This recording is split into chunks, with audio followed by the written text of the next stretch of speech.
جس انداز سے بی بی نے اپنا مقدمہ لڑا ہے، آج دنیا سے بڑا وکیل اس طرح نہیں مقدمہ لڑ سکتا، بڑے سے بڑا کوئی جو ہے نا قانون دان، بڑے سے بڑا عالم، بڑے سے بڑا فصیح و بلیغ، جو جامع جمیع جہاد خطبہ ہے، اس طرح کا جامع خطبہ کسی غیر معصوم بشر کے بس کی بات نہیں ہے۔ لہذا وہ خطبہ ہی بول کے کہہ رہے کہ یہ عام ہستی کا خطبہ نہیں ہے، اور کسی عام انسان کے ذہن میں اتنی افکار، اتنی ادلہ، اتنی فصاحت و بلاغت، اتنی معارف کے اتنے گنجینہ، یہ عام انسان کے ذہن میں یہ چیزیں آنے والی نہیں ہے۔ میں کچھ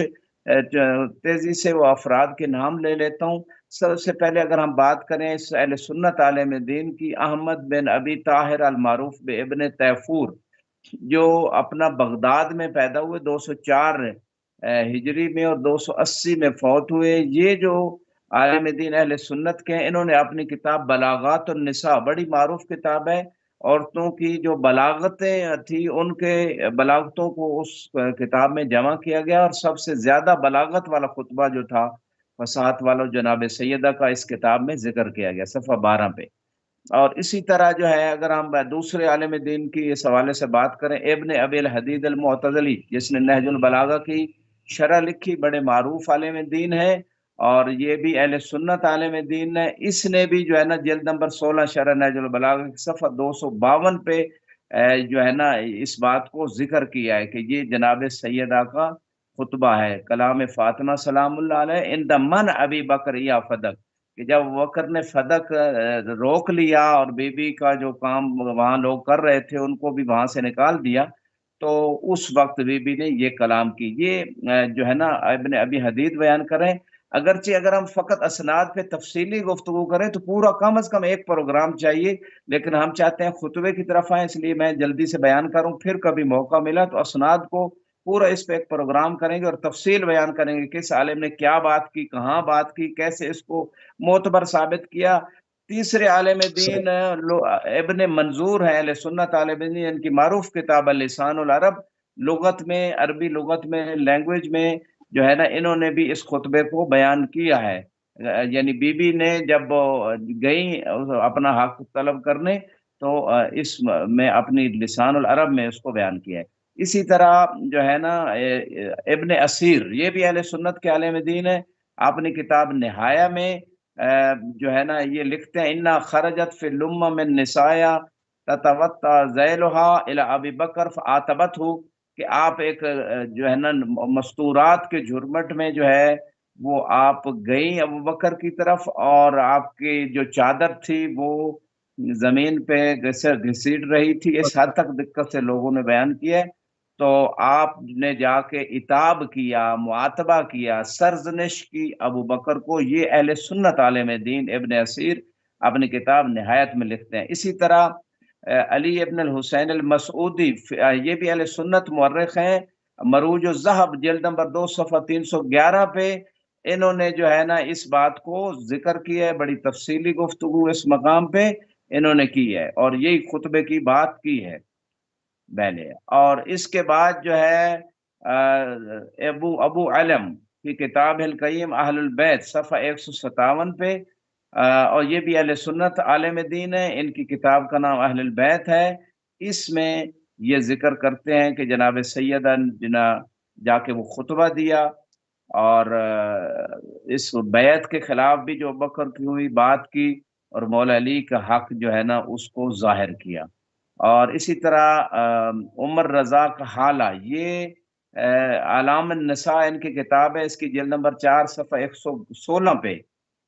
جو ہے نا اسی خطبہ کو ذکر کیا ہے، اور یہ ساری حدیث نکل گئی ہے۔ علامہ اربلی، یہ جو ہے شیعہ عالم دین، انہوں نے بھی کتاب ثقیفہ سے، جو اہل سنت کے عالم دین نے ابن شعبہ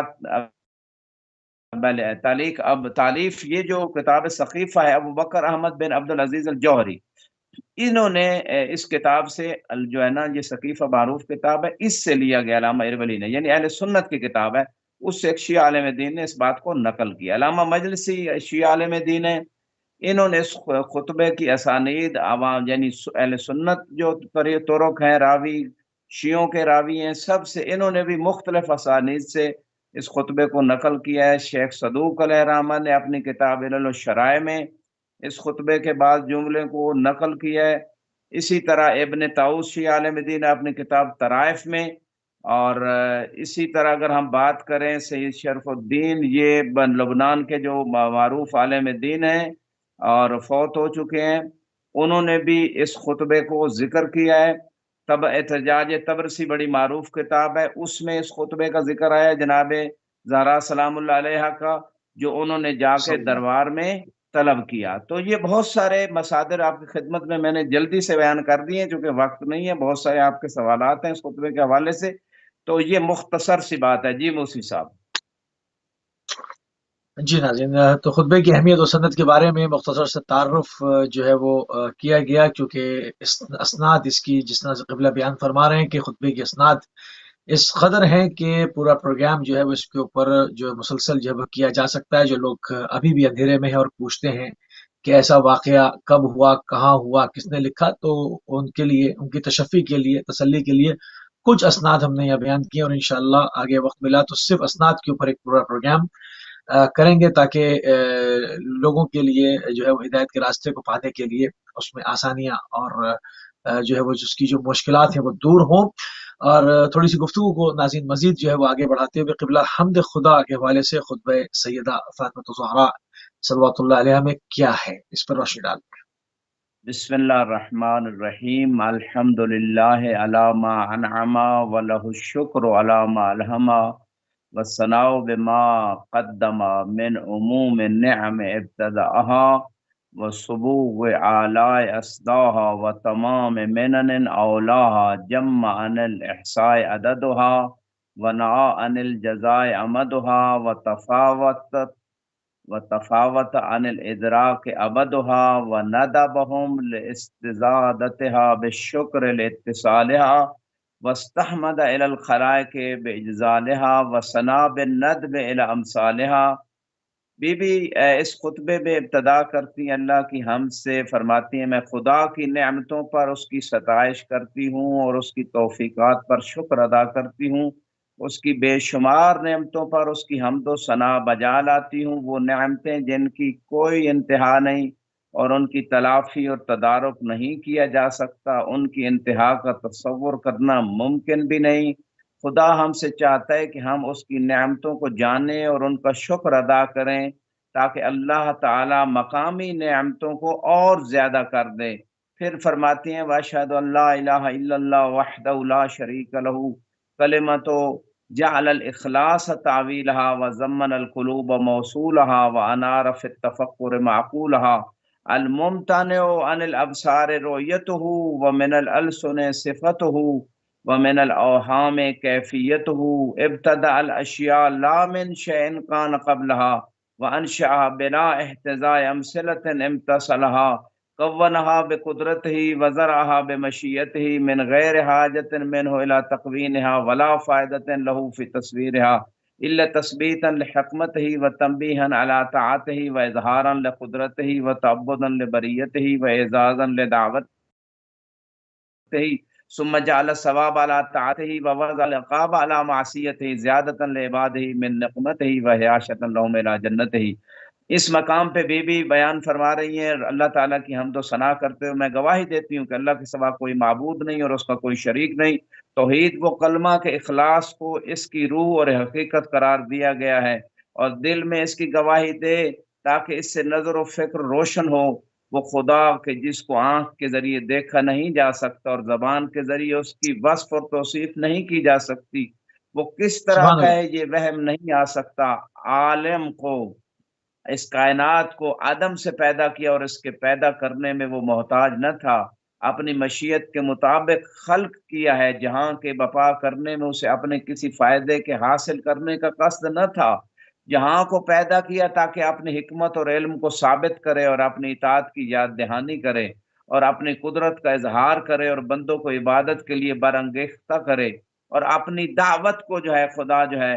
وہ اس کو عام کرے۔ تو یہ سارے وہ الفاظ ہیں موسی صاحب جو بی بی نے اللہ سبحانہ و تعالیٰ کی حمد و ستائش اور اس کی عظمت کو بیان کرنے کے لیے جو ہے نا وہ بیان کیے۔ جی موسی صاحب۔ اسی خطبے کے اندر شہزادی نے خاتم المرسلین حضرت محمد مصطفیٰ صلی اللہ علیہ وآلہ وسلم کی